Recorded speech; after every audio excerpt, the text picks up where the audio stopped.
Nuevamente, hermanos, vamos al Señor en oración. Padre, te damos gracias por lo que nos has enseñado en esta mañana. Señor, queremos exponernos a tu palabra nuevamente con corazones humildes. Queremos aprender lo que tú nos has dicho acerca de lo que tú nos has revelado y registrado en las Escrituras. Que sea esto de provecho para nuestras almas, pero sobre todo para la gloria de tu nombre lo pedimos. Amén. Amén. Vayamos un momento al Evangelio de Juan. Evangelio de Juan.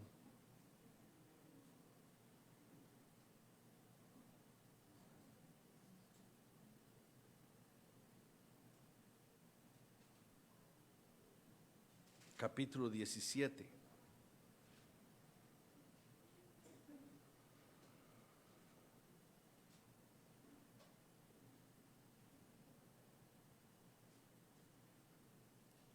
Versículo 14 al 17. Juan 17, 14. Yo les he dado tu palabra y el mundo los aborreció porque no son del mundo, como tampoco yo soy del mundo. No ruego que los quites del mundo, sino que los guardes del mal. No son del mundo, como tampoco yo soy del mundo. Santifícalos en tu verdad. Tu palabra es verdad. Cuando nosotros hablamos de la inerrancia de las Escrituras, y esto es algo importante para lo que vamos a ver cuando veamos el tema de la crítica textual y la preservación de las Escrituras. Cuando hablamos de la inerrancia de las Escrituras, nos estamos refiriendo a los autógrafos, ¿okay? Los autógrafos, es decir, los escritos originales de la palabra de Dios, ¿okay? Y estamos diciendo que esos autógrafos, o sea, lo que escribió Jeremías por medio de su secretario, o lo que escribió Pablo por medio de Tercio, o lo que escribió él mismo de su propia mano a los Gálatas, o lo que escribió Pedro por medio de Marcos, o lo que escribió Lucas. Lo que estamos diciendo es que esos escritos originales son inerrantes, es decir, que no contienen errores. No contienen errores ni de hecho, es decir, que no están equivocados en lo que están diciendo, ni tampoco tienen contradicciones.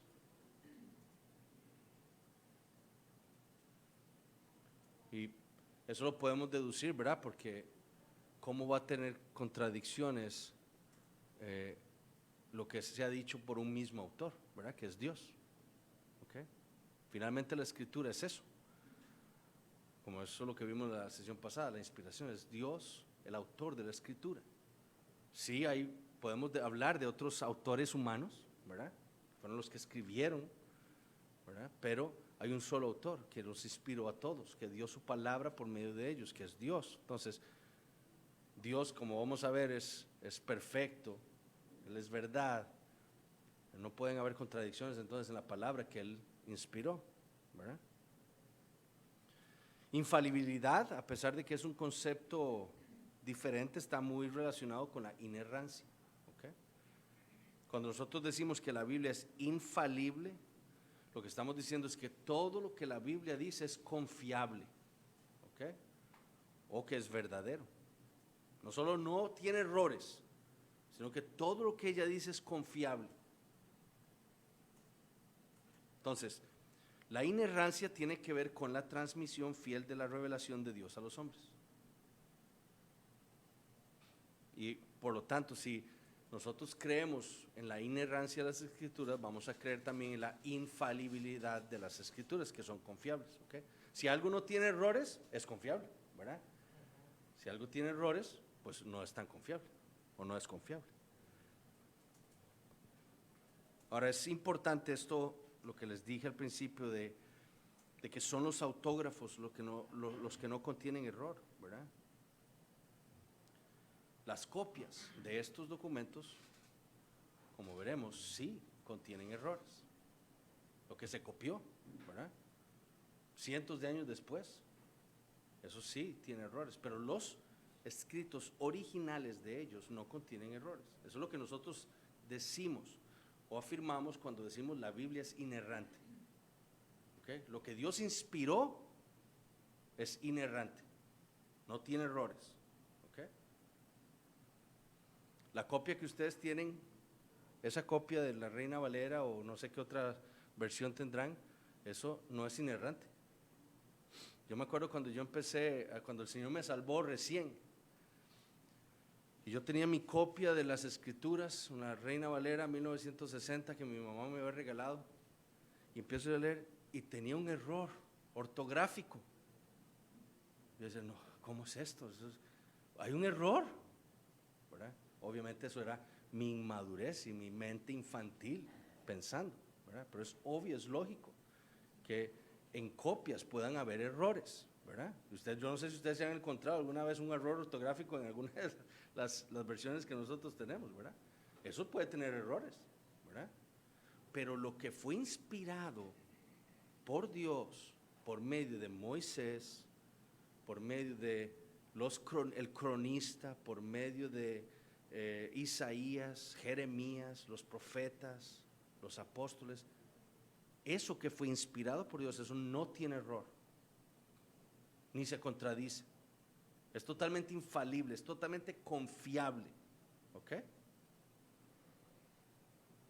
Otro punto importante es que la doctrina de la inerrancia y de la infalibilidad de las Escrituras se basa en la doctrina de la inspiración. O sea, tenemos que ir viendo la relación, ¿verdad? Si esto fue inspirado, quiere decir que Dios lo habló. Y si el Dios que se nos revela en las Escrituras fue quien nos inspiró, no puede tener errores. Dios se puede equivocar, ¿no? Entonces, si Dios lo inspiró, no pueden haber errores, ¿verdad? La premisa entonces es la siguiente: si Dios no puede equivocarse, entonces la Biblia, que es su palabra, tampoco. ¿Okay? Si Dios no puede mentir, porque ¿verdad? La Biblia dice, Dios no es hombre para que mienta.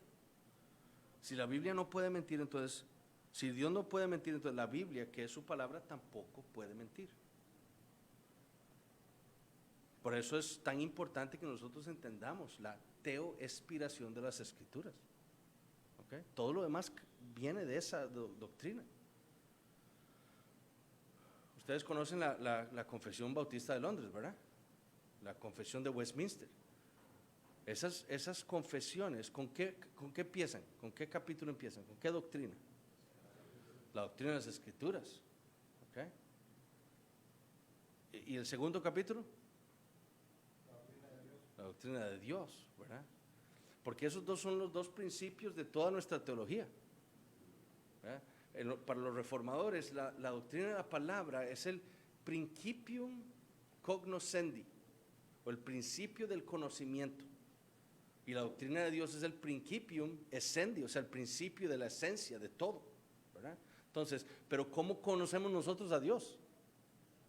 De nuevo, la Biblia dice que ya no podemos conocer a Dios por medio de la revelación general, tiene que ser por medio de las Escrituras. Por eso es que las confesiones, todas las confesiones reformadas comienzan con la doctrina de la Escritura. ¿Ok? Y después viene todo lo demás. Pero esa doctrina de la Escritura se basa en la inspiración de la Escritura, ¿verdad? En la teoespiración. Entonces Jesús, como leímos ahora en Juan 17:17, él dijo esto en su oración sumo sacerdotal: santifícalos en tu verdad, tu palabra es verdad. Vayamos al Salmo 119. Salmo 119, 160.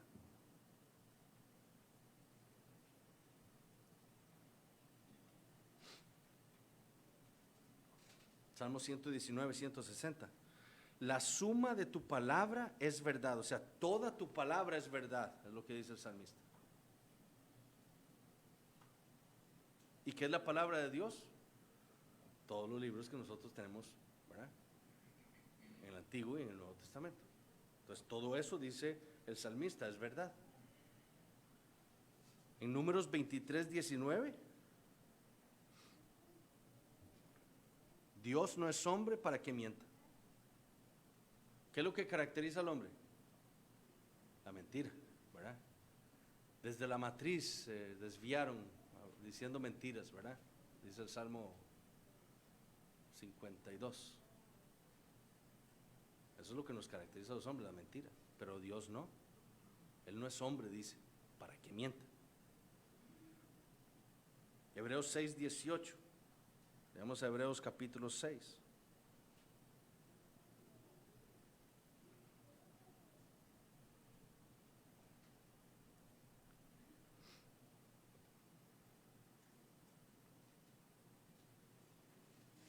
Empecemos en el versículo 13, Hebreos 6:13. Ven el argumento del autor de los Hebreos y vean el sustento de su argumento. Él dice, porque cuando Dios hizo la promesa a Abraham, Hebreos 6:13, no pudiendo jurar por otro mayor, juró por sí mismo, diciendo, de cierto te bendeciré con abundancia y te multiplicaré grandemente. Y habiendo esperado con paciencia, alcanzó la promesa. Porque los hombres ciertamente juran por uno mayor que ellos, y para ellos el fin de toda controversia es el juramento para confirmación.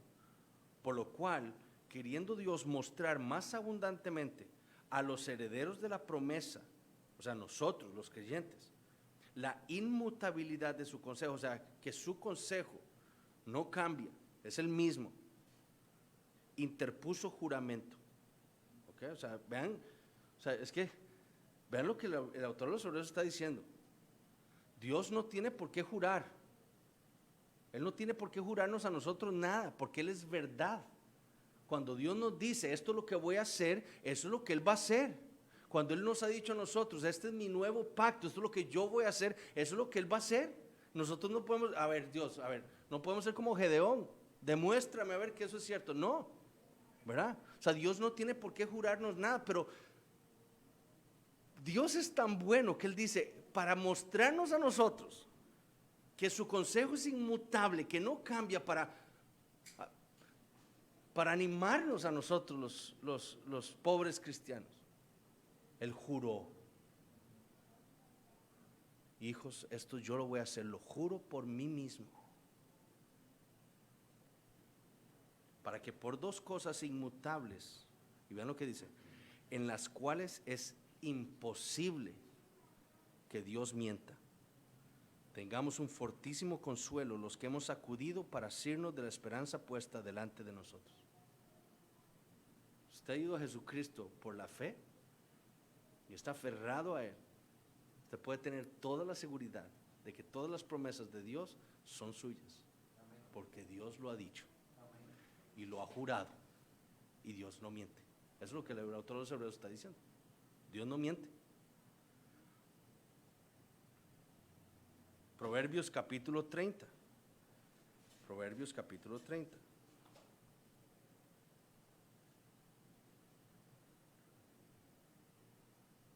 Versículo 5.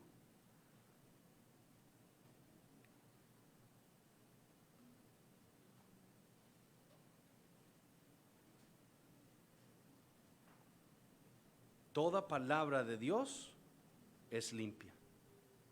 O sea, no está sucia, no está manchada.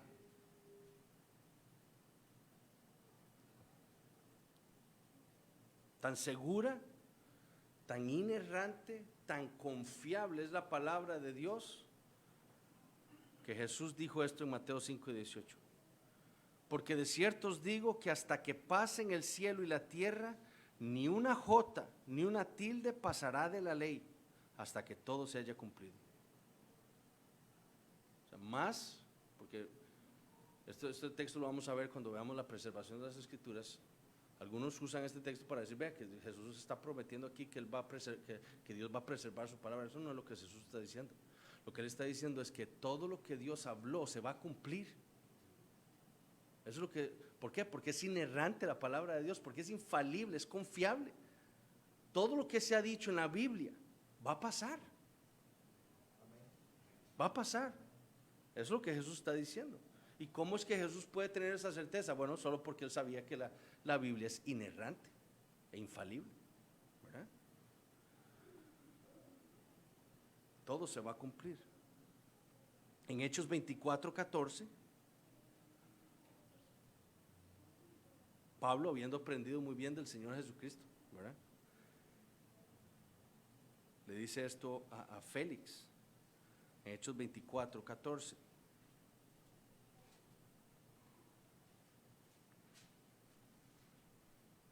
Pero esto te confieso, que según el camino que ellos llaman herejía, los judíos, así sirvo al Dios de mis padres, creyendo todas las cosas que en la ley y en los profetas están escritas. Que en la ley y los profetas están escritas. Todo lo creía Pablo, todo lo que había en el Antiguo Testamento Pablo lo creía. ¿Por qué? Porque era la palabra de Dios y por lo tanto era inerrante. Entonces Pablo confiaba en todo lo que decía el Antiguo Testamento.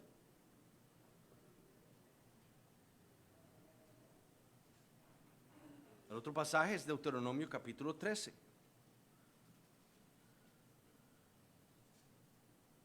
Deuteronomio 13:1.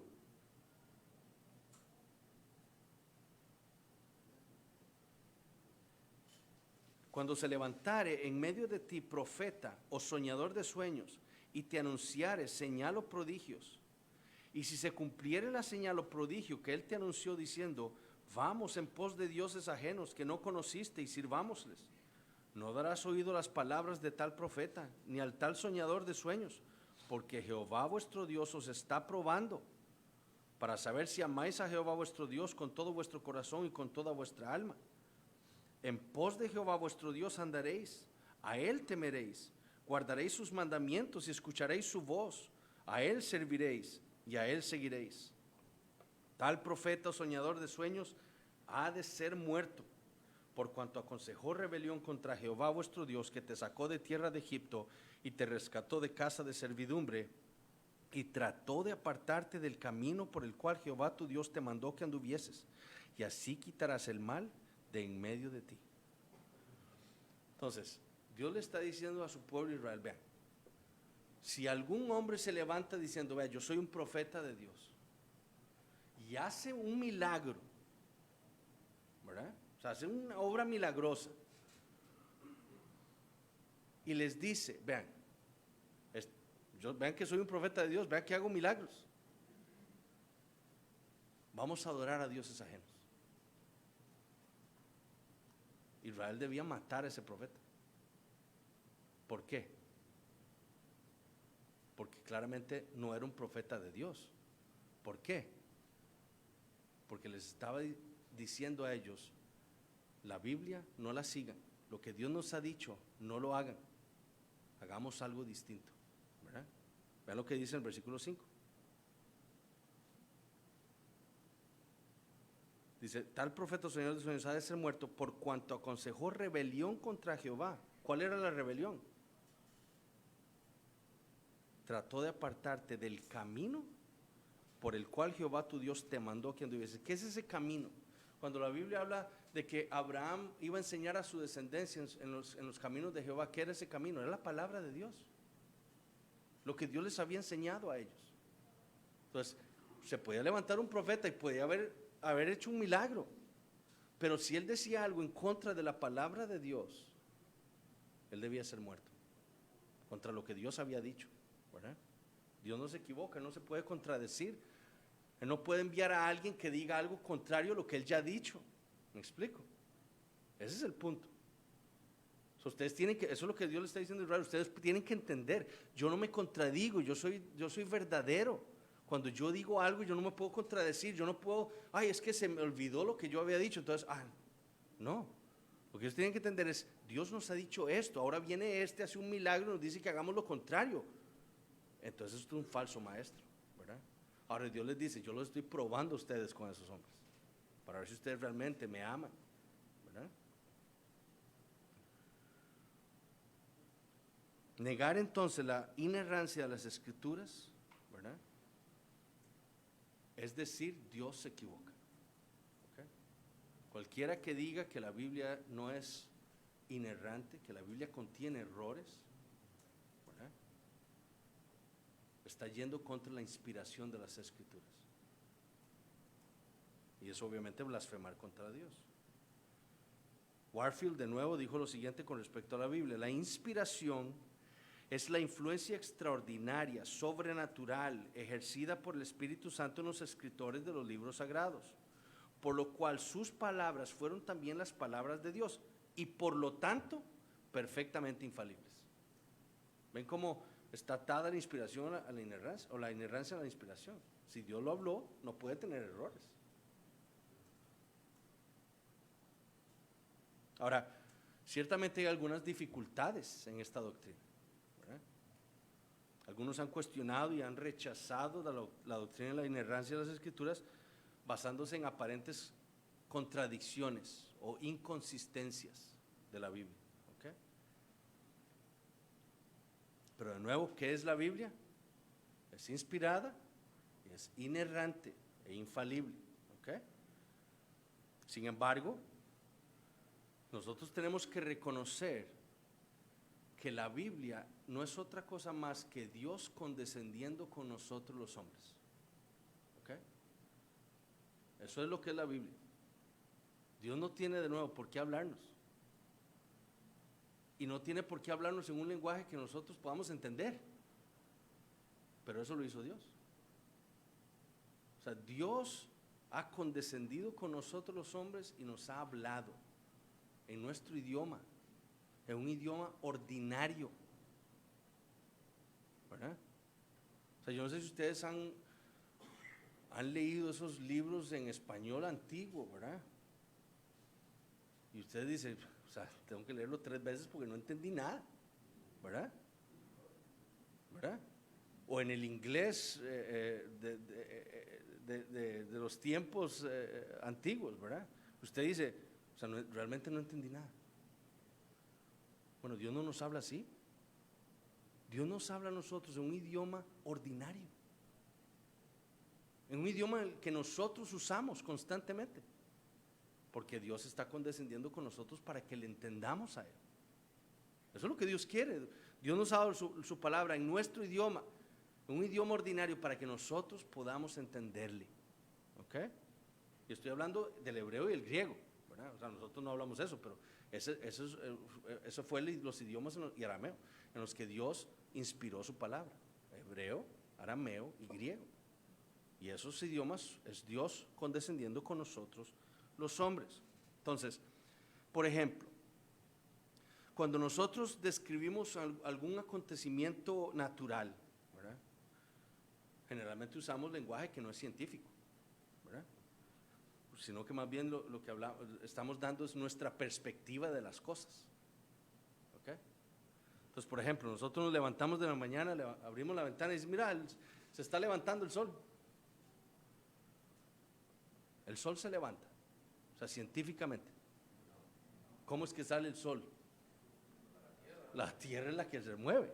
El sol está ahí, ¿verdad? Pero nosotros, desde nuestra perspectiva humana, el sol sale, ¿verdad? O sea, parece que está saliendo, sí, hasta que se pone en lo alto. Pero eso no es lo que está pasando. Pero eso, así es como nosotros nos comunicamos, ¿verdad? Esa es nuestra perspectiva. El sol no sale, tampoco se oculta, ¿verdad? Ese es nuestro lenguaje ordinario. Pero vean lo que dice Génesis 15:12. Mas a la caída del sol sobrecogió el sueño a Abraham. Ven, si es la palabra de Dios, si la Biblia fuera inspirada, diría la verdad, ¿verdad? Que la tierra rotó y entonces se ocultó el sol. Pero eso no, Dios no nos habla así. Dios nos habla en nuestro idioma, la manera en que nosotros nos expresamos, ¿verdad? Entonces eso no es una inconsistencia, eso no es un error, es Dios condescendiendo con nosotros, ¿ok? Lo mismo ocurre con los números, ¿verdad?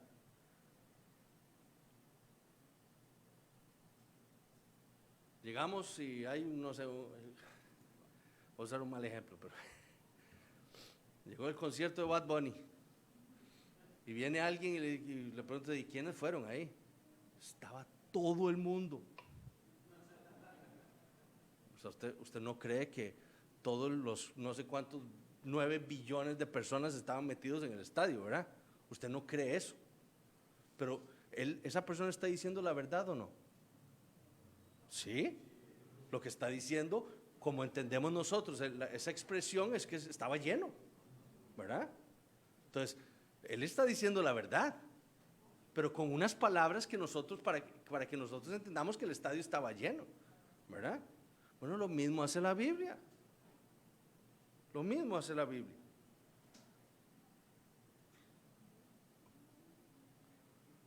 En Génesis 15:13, por ejemplo. En Génesis 15:13 dice esto.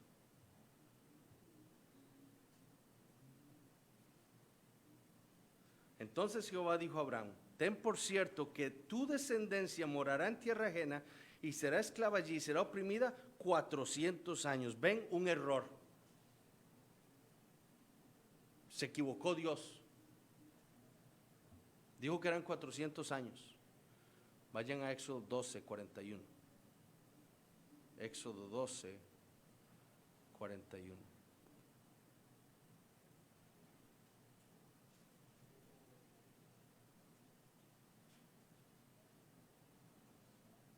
Y pasados los 430 años, en el mismo día todas las huestes de Jehová salieron de la tierra de Egipto. Bueno, ¿eran 400 o 430? Ahí no hay ningún error. De nuevo, es Dios condescendiendo con nosotros, usando el lenguaje que nosotros usamos, ¿verdad? No, 400 y 430 son números distintos, sí son números distintos, pero el mensaje es verdadero. Yo le pregunto al pastor Sherán, ¿cuánto queda su casa? Él me dice, quedan de aquí a 5 kilómetros. Ok, me monto yo en el carro, va y voy, 5.7, mintió. Lo tienen que disciplinar aquí en la iglesia. No, ¿verdad? O sea, yo entiendo que él está redondeando. O está haciendo una aproximación. Él no estaba diciendo, no está siendo exacto en lo que está diciendo. Y yo entiendo eso. ¿Me explico? Entonces, así nos habla la Biblia también en sus números. 400, 430. Pero entendemos que eran 4 siglos que Israel iba a estar dentro de Egipto. ¿Ok? Ninguna de estas declaraciones es incorrecta. O por ejemplo, en Costa Rica, yo digo que es Costa Rica, mi esposa dice que soy yo. Pero en Costa Rica hay una frase que digamos es ahorita voy, ¿verdad? Ahorita voy no es ya. Ahorita voy es en algún momento voy, ¿verdad? Entonces mi esposa se enoja porque me dice, mira, hay que sacar aquello. Sí, ahorita voy. Y pasaron 3 días, ¿verdad? Entonces, y mi esposa se enoja, yo le digo, pero es que así hablamos, no, pero es que mi esposa es venezolana y ella dice, no, es que para mí ahorita es ya, ¿verdad? Bueno, para mí no, ¿verdad? Entonces, eso pasa también, así hablamos nosotros, así nos comunicamos, y así se comunica la Biblia, o se comunica Dios con nosotros, ¿verdad? Cuando nosotros a veces estamos conversando con alguien, ¿verdad? Y vamos a citar a alguien, ¿verdad? Muchas veces no citamos palabra por palabra, sino que citamos el pensamiento de una persona, ¿verdad? Y estamos diciendo una mentira. No, ¿verdad? Mientras citemos el pensamiento verdadero de la persona, pues no estamos mintiendo, ¿verdad? Pero a veces eso mismo ocurre con la Biblia, ¿verdad? Por ejemplo, el griego no contiene comillas, ¿verdad? O sea, cuando ustedes leen el Nuevo Testamento en griego, ustedes no tienen comillas ahí para saber qué es una cita o no, ¿verdad? Usted tiene el texto. Y por eso es que usted, o sea, constantemente se está encontrando, mira, referencias al Antiguo Testamento, porque realmente no hay indicadores que nos digan a nosotros que aquí Pablo está citando, ¿verdad? Entonces, cuando un autor en griego quería citar a otro, lo que hace es representara o lo hacía representando adecuadamente el contenido que el otro autor había dicho. Por ejemplo, vean Joel capítulo 3. Joel capítulo 3.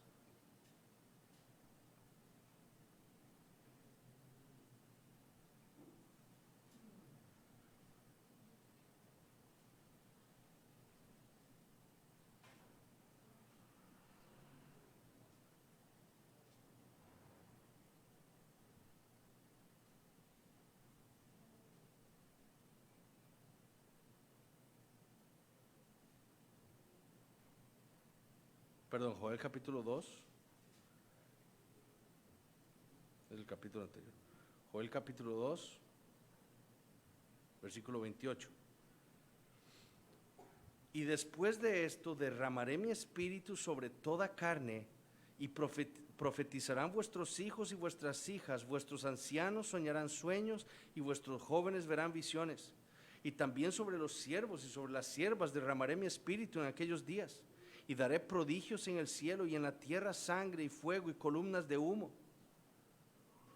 Y el sol se convertirá en tinieblas y la luna en sangre antes que venga el día grande y espantoso de Jehová. Y todo aquel que invocar el nombre de Jehová será salvo. Porque en el monte de Sión y en Jerusalén habrá salvación, como ha dicho Jehová, y entre el remanente al cual él habrá llamado. Ahora vayan a Hechos capítulo 2, versículo 17. Hechos 2, 17.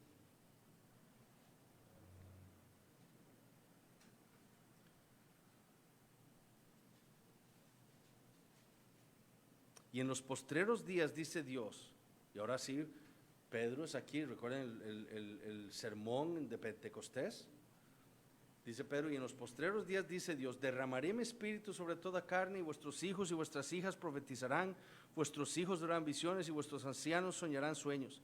Y de cierto sobre mis siervos y sobre mis siervas en aquellos días derramaré mi espíritu y profetizarán, y daré prodigios arriba en el cielo y señales abajo en la tierra, sangre y fuego y vapor de humo.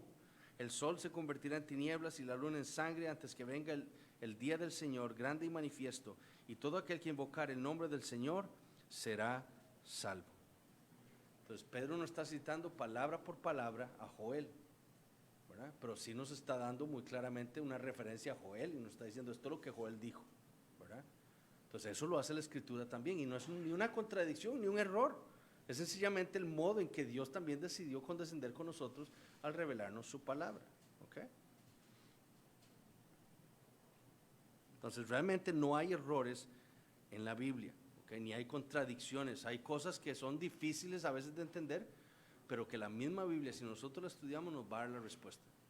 ¿Okay? Ahora, en la actualidad, continúa siendo un tema controversial la doctrina de la inerrancia de las Escrituras, ¿verdad? Y tanto así que en la década de los 70 hubo un grupo de protestantes evangélicos que se reunieron en Chicago para afirmar la doctrina ortodoxa de la inerrancia de las Escrituras. Y vean lo que dicen estos hombres. Siendo completa y verbalmente dadas por Dios, o sea, son inspiradas, las Escrituras son sin error o falta en todas sus enseñanzas, tanto en lo que declaran acerca de los actos de creación de Dios, ¿verdad? O sea, lo que está diciendo, lo que dice la Biblia en Génesis 1 y 2 es cierto, no tiene errores. Así como dice, así fue como Dios creó el universo. Amén. Acerca de los eventos de la historia del mundo, ¿okay? Egipto, Babilonia, todo lo que dice de esos imperios en el pasado de la historia, así fue como ocurrió. Acerca de su propio origen literario bajo la dirección de Dios, como en su testimonio de la gracia redentora de Dios en la vida de cada persona. Es cierto todo. ¿Okay? Después dicen, la autoridad de las Escrituras es inevitablemente afectada si esta inerrancia divina es de algún modo limitada o ignorada, o es sometida a cierta opinión de la verdad que es contraria a la Biblia. Tales posiciones ideológicas causan grandes pérdidas al individuo y a la iglesia. O sea, si alguien no cree en la inerrancia de las Escrituras, no cree entonces en la autoridad de la misma. ¿Okay? Eso es, si usted le quita la inerrancia, no solo está diciendo que Dios es un mentiroso, ¿verdad? Que Dios se puede equivocar, sino también está diciendo, entonces, esa palabra no tiene ninguna autoridad sobre mí. ¿Me explico? ¿Ven cómo se caen las cosas? Entonces, cuando ellos afirman, en la Declaración de Chicago dice, afirmamos que las Escrituras, habiendo sido divinamente inspiradas, o sea, porque son divinamente inspiradas, son infalibles, de modo que nunca nos podrían engañar, y son verdaderas y fiables en todo lo referente a los asuntos que tratan. Negamos, dice, que sea posible que la Biblia en sus declaraciones sea errada. La infalibilidad, la falibilidad y la inerrancia pueden ser diferenciadas, pero no separadas. Afirmamos que la Biblia es inerrante en su totalidad y está libre de falsedades, fraudes o engaños. Negamos que la infalibilidad y la inerrancia de la Biblia sean solo en lo que se refiere a temas espirituales, religiosos o redentores, y no a las especialidades de historia y ciencia. Porque eso también dicen algunos, ¿verdad? No, en los temas de la salvación y eso, la Biblia sí es inerrante. Pero cuando habla de Dios creando el universo en 6 días, obviamente eso es equivocado. No, así no.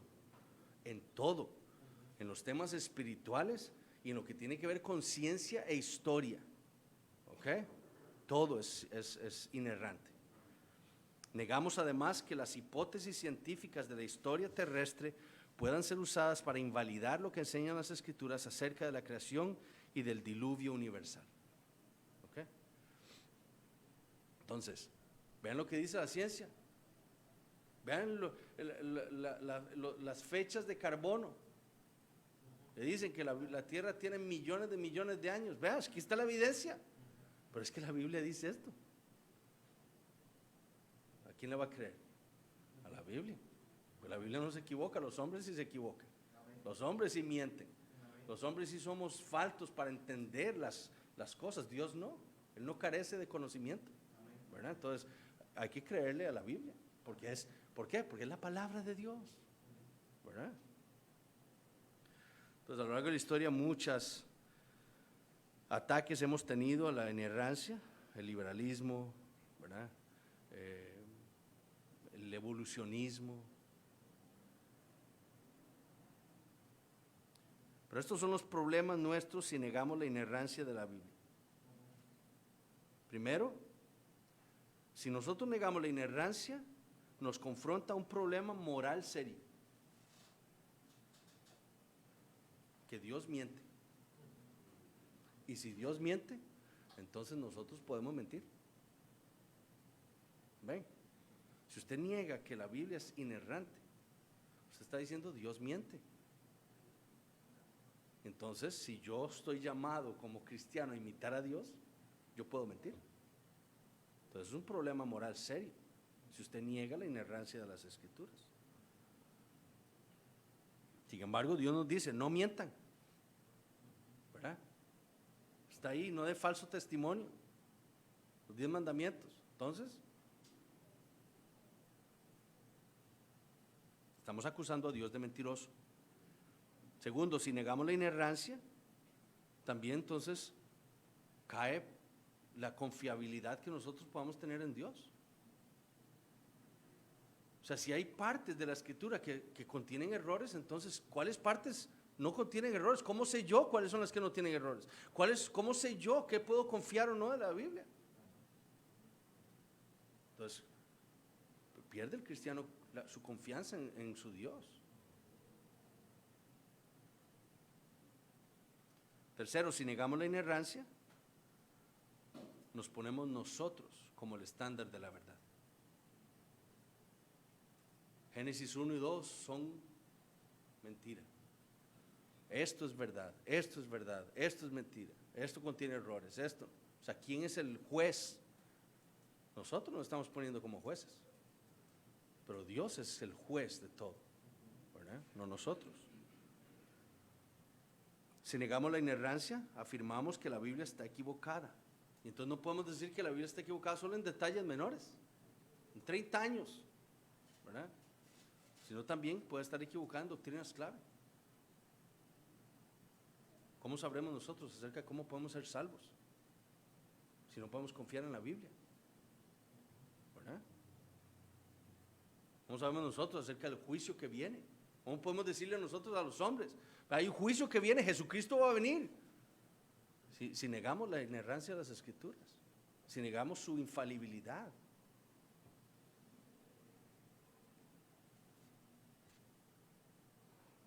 Ahora, ya para nosotros, el que nosotros confesemos que la Biblia es inerrante, nos sirve para lo que dijimos, no sirve el creer que es errante. Es decir, nos sirve a nosotros para cómo vivir, nos da confianza en lo que Dios nos dice en ella, ¿verdad? Entonces, por ejemplo, pongo a nosotros los padres, ¿verdad? ¿Qué nos dice el mundo para criar a nuestros hijos? Ahora no sé, cuando yo era niño, ¿verdad? Era la puntería y el zapato de mi mamá, ¿verdad? Así era como me disciplinaba. ¿Qué nos dice el mundo ahora? O sea, al niño no se disciplina así ahora. Al niño usted le habla, usted lo deja que se quede tirado ahí, que pegue 4 gritos, que haga berrinches en los centros comerciales, en la iglesia, ¿verdad? Déjelo que él haga, ¿verdad? Eso es lo que enseña el mundo. Pero si nosotros afirmamos que la Biblia es inerrante, cuando la Biblia nos enseña a nosotros, los padres, cómo debemos disciplinar a nuestros hijos, cómo debemos criarlos, entonces eso nos lleva a motivar a nosotros a confiar en que la manera que Dios nos dice cómo debemos disciplinar es la correcta, ¿verdad? Entonces, por ejemplo, vayamos a Proverbios capítulo 23.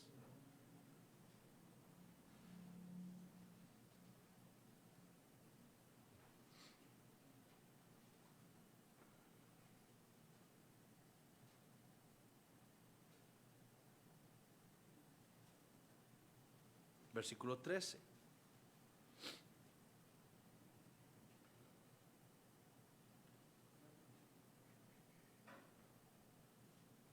Dice, no rehúses corregir al muchacho, porque si lo castigas con vara no morirá.